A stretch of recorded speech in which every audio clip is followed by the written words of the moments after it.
नंदा यात्रा जो मैंने आपको पहले आधा उसका भाग करवाया था, उसी का आगे का भाग है।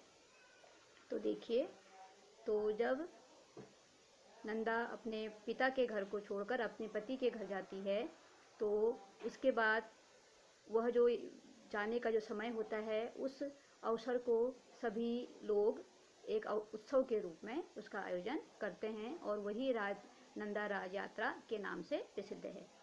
नंदाया प्रतिग्रहं प्रेषणस्य अवसरः स एव नंदा राज यात्रा इति नामना उत्सव रूपेण आयोजते।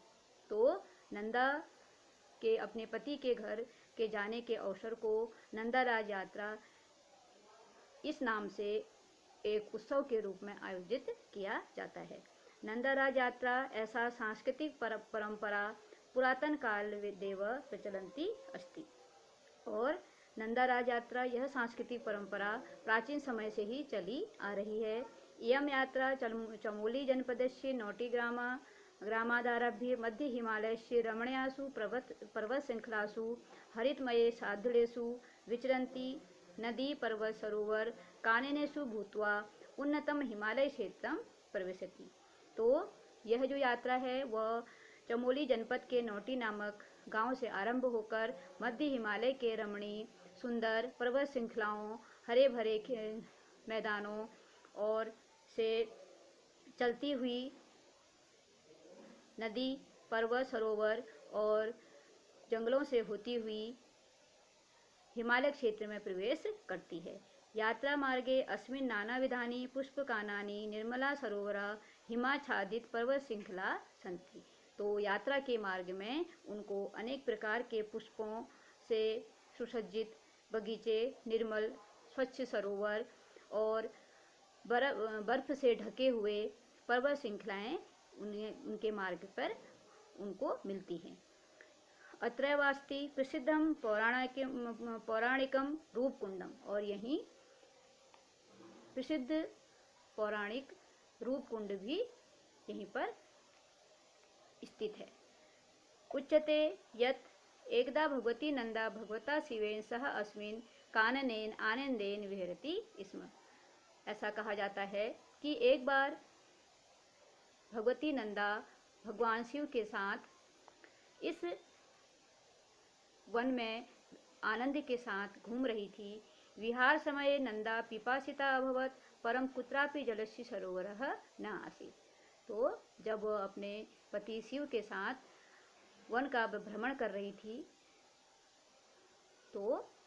तो विहार मतलब घूमते समय नंदा को अत्यधिक प्यास लगी। तो कहीं भी आसपास कोई भी जल का सरोवर नहीं था। नंदाया पिपासां निवारयितुं भगवता शिवेन त्रिशूलेन एतस्य दिव्य सरोवरस्य खननं कृतम्। तो जब पार्वती को प्यास लगी पानी की, तब शिव ने नंदा की प्यास को बुझाने के लिए अपने त्रिशूल से एक दिव्य सरोवर का निर्माण किया। तस्मिन् सरोवरे विविधानि कमलानि विकसन्ति स्म, और उस सरोवर में अनेक प्रकार के कमल खिले हुए थे। निर्मलम मधुरम च जलम आसीत्, और उसका जो जल था साफ और मीठा था। भगवती नंदा यदा पिपासां नियरतुम, और भगवती नंदा अपने प्यास को बुझाने के लिए वह सरोवर के निकट पहुंची। सरोवरस्य निकटम अगच्छत तदा सरोवरस्य निर्मले जले भगवत्या नंदा रूप सौंदर्य छाया प्रकटिता। तो जब वह अपनी प्यास को बुझाने के लिए उस पवित्र सरोवर के पास पहुंची, तो तब उन्होंने उस निर्मल और साफ पानी में अपने रूप सौंदर्य को उन्होंने उसमें देखा। तस्मिन् सरोवरे स्वरूप सौंदर्य दृष्ट्वा भगवती नंदा अति प्रसन्ना अभवत, और उस साफ स्वच्छ जल में अपनी छाया देखकर, अपनी सुंदरता को देखकर वह अत्यधिक प्रसन्न हुई।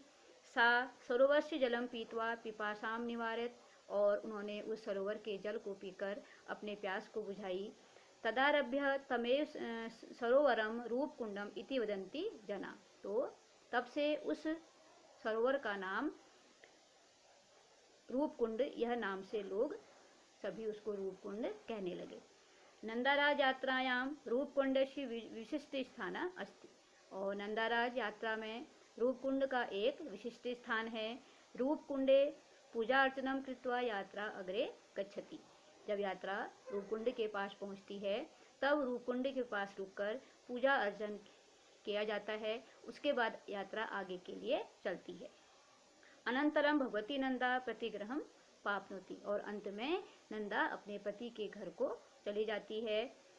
उन विशंति दिनात्मकायाम अस्याम यात्रायाम न केवलम भारतीया अपितु वैदेशिका अपि सम्मिलिता भवन्ति।